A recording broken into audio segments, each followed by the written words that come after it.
right. Good morning, everyone, and welcome to Bristol Motor Speedway. We are now joined by Kasey Kahne, driver of the number 95 Thorn Wellness Chevrolet this weekend here at Bristol.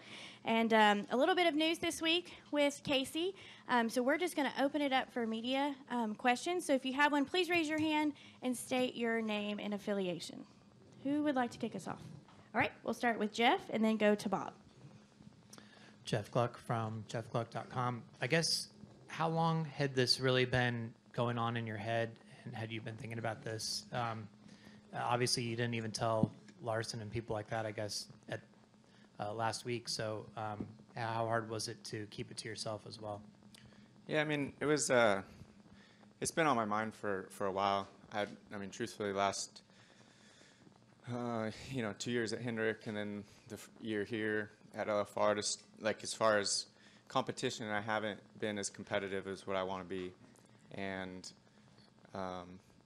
so I would say, over the last 3-4 months, it started getting on my mind, like, man, do I need to find other things to do and think of other things to do? And I just finally made that decision, but it's definitely been there for a few months, I would say, this year.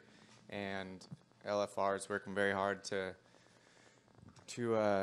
make improvements, even get better from where we're at right now, and that was exciting to me. So it, kept me in it a little bit longer. But then I finally just decided, that it's time to do something different. And I love NASCAR. It's been such a big part of my life, and I've enjoyed every bit of it, and will keep watching and keep coming to the races when I can and things like that, and supporting dirt car racing, supporting all the racing. I mean, I was thinking last night of how many different types of cars I raced over the last 25 years, and it's been crazy to think of all of the cars and the success that I've been able to have in so many different cars and things like that. So, it's just something that I always truly have enjoyed, and but need to just back off a little bit and not do it quite as much as what I have because the it's just the time that I'm missing a bit with him. I actually get so much time with Tanner, and that's one thing I saw people say, like, you just you'll get more now, and I will, but I get a ton of time with Tanner, but it's just going to be different time now. It's not always going to be on the weekdays. Now it can be weekends. We can go to a football game, we can go to a baseball game, just do things and not be completely thinking about racing while I'm with him or while I'm at a dinner, or so many different things that go on throughout a week or a year. My mind is always in racing, and it's all I've thought about for 25 years. It's all I've wanted to do, and figure out how to get better as a driver, as a team, understanding the cars, all those things. How can I get better? And it's all that's been on my mind. So to just back off of that a little bit, I think will be really refreshing and be really good for me and my family, friends, things like that. All right, Bob. Bob Pockris, ESPN. From everything we know, Bob Levine was talking to you, and it sounded like you had offers. How do you walk away from money on the table? Yeah, I mean, that was one part of it, was, the money side. And I had some neat opportunities with Levine. We're, working together for the season, and it was going to keep getting better.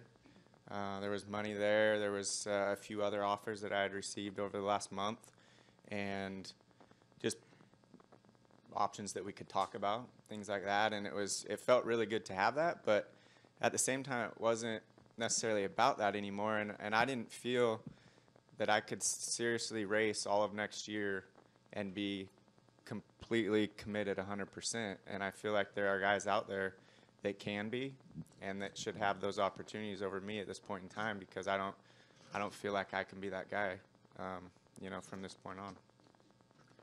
All right, Mark. Mark Garrow, PRN. I guess that'd be over to your right. There you go. When you take a look at some of the other guys that have walked away in recent years, Jeff Gordon, Tony Stewart, Carl Edwards, you see all the, I guess, the difference in their life, a little more fullness to it. Is that kind of one of the things you looked at in this thought process about how how it could be ideally for you and your son and you and your life moving forward?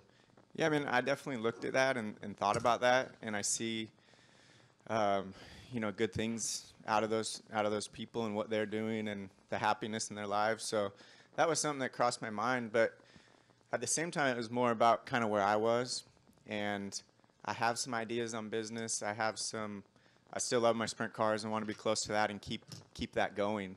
We want to grow that and keep it as strong as it can be, because I've been part of short track racing basically since I left it to come to NASCAR. So I want to stay part of that. And I think that there's some really good opportunities out there that I can do and still be close to racing, but just not into it, totally 100% all the time like I have been the last 25 years. All right, we're going to come back and go Nate, Jim, and Caleb. Nate Ryan, NBC Sports.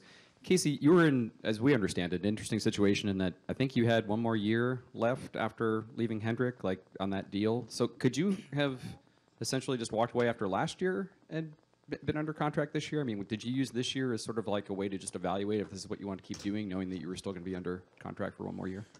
Yeah, I mean, I thought, this year with a new team, kind of a new outlook, small team, I was that opportunity that Bob Levine gave me. That was exciting to me going into the season. At the end of last year, it was actually kind of like mid-August when we first started talking, and it was going to be fresh, new, something different. It was exciting to me, so I wanted to give it, one more shot with a different group and a different company, and I did that, and we've had some success this year. We've also had races where, we all wanted them to be better, and then we've had some races that weren't good at all, and but the successful days, make me happy on Monday and excited to come back for that next race. And but I just kind of ran out of that anymore. Like I'm just happy to finish these final 12 the best that we can and enjoy it with the guys and try to get some good results and then do something a little different after that. If you were to just walk away last year, you still would have gotten paid though this year? Yeah. Yeah. All right. Jim? JimOtterMotorsport.com. Do you find it curious, or you have why it's so difficult for fans and even some media in motorsports to understand why drivers want to walk away when they do? There's still people who probably think Carl Edwards is going to show back up anytime now, and people were throwing out reasons, quote, real reasons why you probably may have been leaving. Why is it so difficult, you think, for people to understand that what you say is a legitimate reason, or as Bob mentioned, leaving money on the table? Why is that so hard for people to believe? Yeah, I'm not exactly sure, but it was last night I started looking at social media, and I hadn't looked at it a bunch throughout the day, so it was really interesting and felt really good to read a lot of that and see kind of the impact that I've brought to racing in a way. And I think so much about it as basically, the person that I am and who I am and how I was raised. And I go back to kind of the same reasons why I've kind of had enough at this point. And that's, when I was young, my dad was all about, if you do something, you do it 100%. And you just, you put everything you have into it. And when my parents finally said yes for me to go racing at 14, I was like, it was 100% from that point on. And it's all that I've, kind of like I was saying, it's all that I've thought about. It's all that I really think about when we're having fun, when we're, whatever it may be, I'm still there. I'm still thinking about racing. And I think it just gets to be a lot, 25 years later, it's just a lot. And it'll be nice to not have that on my mind full time. So that's kind of my biggest reason, is just to think more about him, think about other things in life and things that I want to do, achieve, and just not be so deep into racing for a little bit, and I think that'll be really nice for me. I also had, the side from texts and emails, phone calls, mentions, things like that on social, and it's, kind of the person that I've been and the way I've treated people. And to me, that's all about my mom and the respect side. And she was always about like treat people the way you want to be treated and respect people, and they'll respect you back. And so I've been like that, whether it was fans, whether it was sponsors, owners, mechanics, like whoever I've been associated with in racing. And I see a lot of that last night. So that makes you feel pretty good, to know that, and just to know how much I put into racing and how much I love racing. All right, Caleb, and then Woody. Caleb Whistler, KickingTheTires.net. When the checkered flag falls at Homestead and you look back on your career, is there any regrets that you kind of are going to remember? And if you look 5 to 10 years down the road, will this time in NASCAR be considered a satisfying part of your life? Yeah, absolutely be satisfying. To me, I've won 20 Cup races. It says 18, but that All-Star race was just as hard as the others. The 150 I had to beat Tony. That was just as hard as the others. So, yeah, I feel like hey, I would love to win a championship, love to have 30 race wins, but that didn't happen, and I'm fine with that. And I feel like the things that did have been great. I got to basically make a run and, live in an awesome time in NASCAR from '04 till now. And, I mean, it feels great to be part of that part of NASCAR for sure. All right, Woody, then Jerry. So Woody Kane with MRN. Kasey, I was looking at your throwback scheme for Darlington back to the Evernham days, and I wonder if you're, especially now, going to be kind of a nostalgic guy and remember a lot of stuff, or are you a focused guy and looking at the now and when you go to race there, especially at Darlington? Well, the Darlington race to me has been, just such a cool race since they changed that, and we're, bringing back paint schemes from the past and things. And for my team to do kind of our '06 scheme, which was my best year with wins, that was, I think the car looks great. It turned out awesome, 95, and with Dumont Jets, and yeah, I think I'm really happy about it too. I saw a lot of fans were excited about the look, and I'm the same way. So yeah, I think the Darlington weekend's great, and glad that I'll get to run that car and kind of remember a lot of that year in '06 with Kenny Francis, who was, the biggest part of my entire career. All right, Jerry. Jerry Jordan, KickingTheTires.net, PRN, over here to your left. Last year, Carl left at 37, you left at 38, Jeff's gone.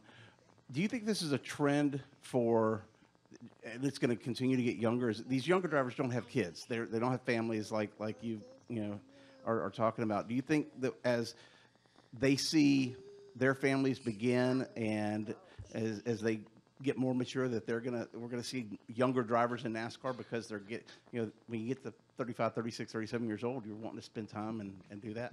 Yeah, I mean, I think it's tough to say. I feel like everybody's a little bit different, and for me, this is a great time for me to slow down a bit. But I don't know, the kids are so good coming up. It doesn't matter if you're at Outlaw Kart races, if you're in the Truck Series, the Xfinity Series, Cup Series. The kids that are coming up and what they can do right off the bat and how quickly they can learn is unbelievable. And they show that skill, and they get in a good car, and they can perform with a good team. And it's great to see. There's going to be some young guy who's going to have a great opportunity because of me getting out of the 95. I know that's going to open up a door for someone, and timing will be perfect on what what they've done over the last couple months to get that opportunity. But I don't know how people their outlook on when they retire or backpedal or any of that is. But this is perfect for me, and it could probably be a lot different for a lot of people as they go. All right, we'll go to Chris, and then we'll end with Gluck. Yeah, Chris Knight, CatchMass.com. Kasey, your statement yesterday said that you were retiring from NASCAR full-time, but kind of leaves it open-ended where you maybe could come back and do some other types of racing in NASCAR. Can you kind of elaborate if you had that opportunity to come help a team or race the Eldora truck race or something along those lines that you would consider it? Right, yeah, I feel like I can still go out and win races and be competitive, so, why be completely done if there was an opportunity to do a couple races, a Daytona 500, a Brickyard, whatever it may be, or maybe never drive another Cup car after Homestead. I'm not sure, but I still love racing. I know I'm going to be a big part of racing from here out. I'll still be around. So, yeah, if I could help out at some point, I'd love to get in a car probably and still do some driving. All right. Clark? Yeah, I just wanted to know about how much like sprint car racing and dirt racing you plan to be doing. Obviously, it doesn't sound like you're going to go like full time on World of Outlaws or anything, but how much do you think you'll see an increase in that? I think I'll definitely do a little bit more. You know, I feel like our teams are very good. You know, last week with Brad Sweet winning the Knoxville Nationals was a huge part for KKR, a dream for a lot of us to win that race, and that was special to be there and cheer him on. And I still love that race, and that's where I started. That's how I learned how to drive. So I feel like I could see myself doing 40 or 50 sprint car races next year. Definitely not a full deal, because that doesn't do me much good for backing off a bit. But you can do 40 or 50 races in about 3 months in that deal and still have, you know, 8-9 months to do other things. So it's, yeah, I think we can have fun in sprint car racing for sure, and then also have some business opportunities down the road. All right, yes, we'll take 2 final questions, one from Bob and then Jim.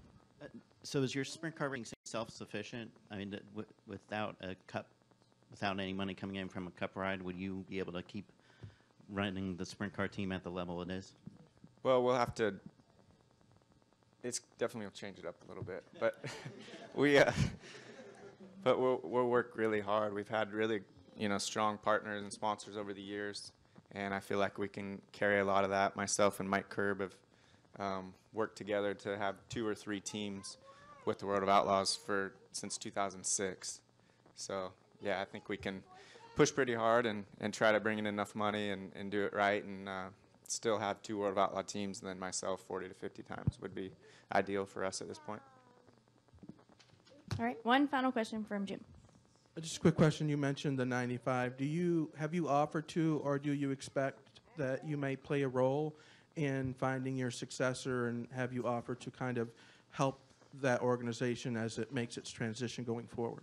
Yeah, I've told him that I'd love to help out or advice or anything, any way that I could. I feel like I see a few guys out there that could probably fill that spot and do a really nice job.